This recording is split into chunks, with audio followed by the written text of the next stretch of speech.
Zaki sir, मेरे ख़्याल से आपको लगभग 20 साल हो गया कि नीट के बच्चों को ये तैयारी कराते हुए। जी सर। और इस बार का जो टेस्ट हुआ है, एक तरीके से बच्चे ऐसे बता रहे हैं कि जैसे उनके साथ एक ट्रेजेडी हो गई कि जिसके लिए वो तैयार नहीं थे।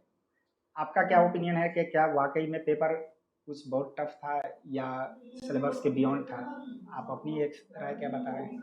सर ट्रेजेडी इस सेंस हुई कि बच्चा कोविड के बाद से जो प्रीवियस ईयर पेपर को देख के तैयारी कर रहा था, हुँ, इस साल एकदम से थोड़ा पैटर्न चेंज किया उन्होंने। हुँ, वो सुपरफिशियल क्वेश्चन ना पूछ के उन्होंने टॉपिक्स में जाके थोड़ा हुँ, अच्छे से सवाल बनाए। हुँ, जैसे बायोटेक्नोलॉजी से वो पीबीआर 322 से सवाल पहले भी पूछ रहे थे। हुँ, हुँ, इंसर्शन एंड एक्टिवेशन टॉपिक उससे ही पूछ रहे थे। अब क्या उन्होंने दोनों टॉपिक को मिला के सवाल बनाया। अच्छा। सवाल सही सा था, लेकिन जिस हुँ, बच्चे ने इंसर्शन एंड एक्टिवेशन को समझा होगा, हुँ, वही इसका आंसर लगा ओके, पाएगा।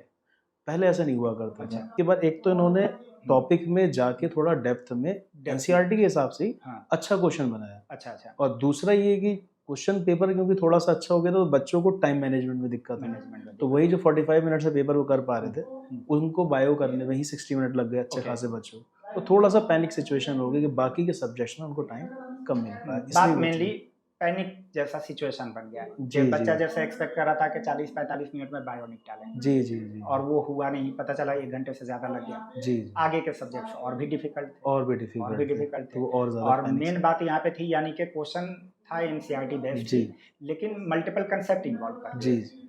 तो एक यानी कि इतनी बात समझ में आ रही है कि क्वेश्चन बहुत ज़्यादा डिफ़िकल्ट बायो में नहीं था। नहीं। हाँ, लेकिन बच्चे उस तरह से मेंटली प्रिपेयर्ड ही नहीं थे। तो वो वो सोच रहे थे। हाँ, कंसेप्चुअल तैयारी नहीं थी बच्चों नहीं की। थे। तो बात यही है कि हाँ, ये भी है कि भई बच्चा तैयारी जो करता है वो पास्ट के 5 साल का पेपर देख के पेपर्स करता देख है। के।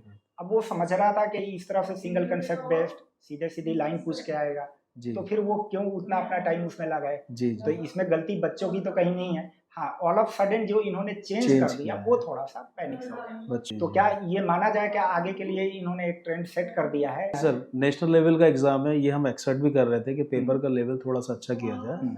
तो उम्मीद करते हैं कि आइंदा भी बायो का पेपर इसी हिसाब से रहेगा हुँ, और बच्चों को भी अब मेंटली प्रिपेयर हो जाना चाहिए कि पेपर हुँ, एनसीईआरटी की लाइन से बनेगा हुँ, और कॉन्सेप्ट बेस्ड पेपर होगा। हुँ, आप सीधे एक-एक लाइन याद करके, एग्ज़ाम्पल्स याद करके हुँ, ना जाएँ तो बेहतर है और वेटेज को प्रायोरिटी पे ना रखें। हुँ, हुँ। सारे ही चैप्टर पढ़ के जाना है हुँ, और बहुत अच्छे से पढ़ के जाना हुँ, है। हुँ। जहाँ तक मुझे एक बात समझ में आई, जैसे आप कह रहे हैं कि चूँकि मल्टीपल कांसेप्ट इन्वॉल्व है, तो बच्चा एक बार तो पढ़ रहा होगा एक चैप्टर तो उसकी एक-एक लाइन को ही समझेगा। जी, जी। अब मल्टीपल बेस्ड क्वेश्चन को टैकल करने के लिए इसका मतलब उसको प्रैक्टिस की ज़रूरत होगी, लॉट ऑफ जी, प्रैक्टिस। जी, जी, जी। यानी कि 2 चीज़ें आ जाती हैं कि एक तो हर लाइन की, हर कांसेप्ट की क्लैरिटी और जी। अब प्रैक्टिस ज़्यादा उस तरह के क्वेश्चन्स की कि जो मल्टीपल कांसेप्ट पे बेस्ड हो। जी सर, जी। यानी कि तब जा कर के ही ये सिचुएशन